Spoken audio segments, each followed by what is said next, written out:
Halo, selamat datang di channel Ruang Taktik. Di video kali ini kita akan analisis laga Man City versus Arsenal di FA Cup dengan skor 1-0. Ini adalah ajang pemanasan bagi kedua tim sebelum bertemu pada 15 Februari nanti di laga EPL.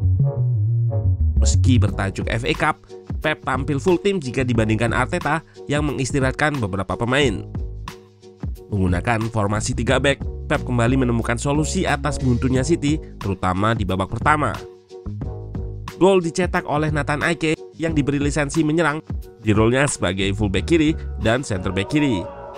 Nah, penasaran dengan jalannya laga dari segi taktikal? Let's go, kita bahas sama-sama. Pep turun dengan formasi dasar 3 center back yang diisi Nathan Ake, Akanji, serta Stones. Rico Lewis on possession atau dengan bola akan menempati posisi double pivot bersama Rodri. Sementara Arsenal tetap dengan pakem 4-3-3-nya, namun mengistirahatkan beberapa pemain seperti Martinelli, Zinchenko, Saliba, dan Odegaard. Menariknya, Pep start dengan formasi 3 back ketika menguasai bola dan membentuk shape 3-2 bersama double pivot. Kita lihat juga pressing yang dilakukan Arsenal dengan 3 pemain depan menjaga 3 back serta 2 gelandang menjaga 2 pivot. Jika bola ke kiri seperti ini, winger kiri atau Trossard akan press dan winger kanan atau Saka terlihat lebih mundur. Tujuannya untuk membantu lini tengah jika bola dialirkan ke gelandang City, sehingga bisa terlibat dalam menggagalkan progresi City lewat double pivot.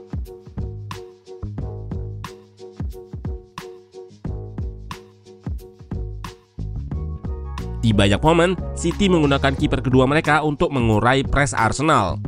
Namun kita lihat, The Gunners merespon dengan melakukan man marking double pivot menggunakan Vieira dan Saka yang naik jauh. Long pass jadi lebih sering dilakukan di awal babak ini.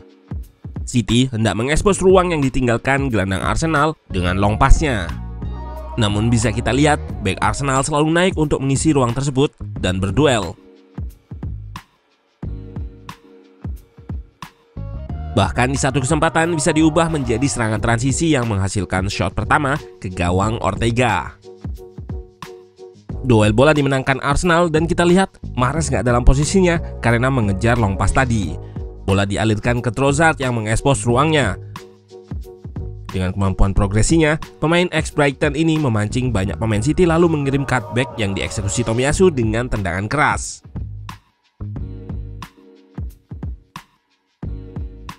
City dalam beberapa laga memang nampak kesulitan menghadapi cara bertahan man-to-man. Sebut saja ketika melawan MU yang kala itu Fred dan Casemiro melakukan man marking terhadap Kevin De Bruyne serta Bernardo.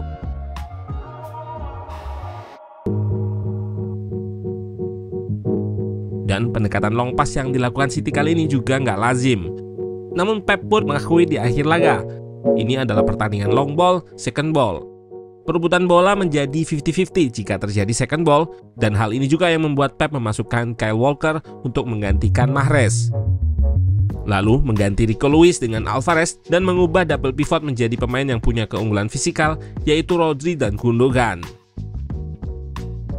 Bisa kita lihat juga pemain paling banyak melakukan progresi atau mengirim bola ke depan adalah Stefan Ortega alias kiper yang ditunjukkan oleh grafik dari Markstat ini. Dari segi taktikal, Pep juga menginstruksikan Nathan Ake untuk lebih ke depan, melakukan overload atau menang jumlah di sisi kanan pertahanan Arsenal. Rodri akan backup ruang yang ditinggalkan Ake. Pada momen lain, terlihat Grealish juga lebih bergerak ke tengah. Ini ditunjukkan untuk mengikat back Arsenal sehingga nggak bisa naik ketika ada pemain City lain di depan pertahanan Arsenal. Peran Grealish ini nantinya akan digantikan Alvarez yang masuk. Sementara Arsenal harus kehilangan Thomas Partey di awal babak kedua. Ini membuat The Gunners kehilangan kontrol di depan garis pertahanan. Gak perlu menunggu lama setelah pergantian, City yang mendapatkan momentum. Kita lihat ruang yang diekspos Alvarez dengan drop. Sementara Gabriel sebetulnya sudah memberikan kode untuk menutup ruang tersebut. Tanpa kawalan berarti, Alvarez menerima bola dan balik badan untuk melakukan shot. Grealish yang tetap melebar mendapat bola second ball hasil tendangan yang membentur tiang.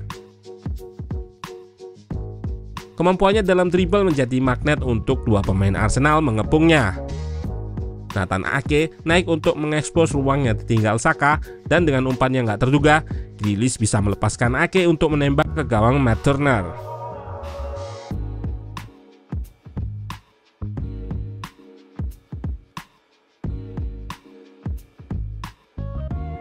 Setelah gol ini, Arsenal memang tampil lebih menyerang, terutama lewat sektor kiri, dengan fullback yang invert meninggalkan dua center back di belakang.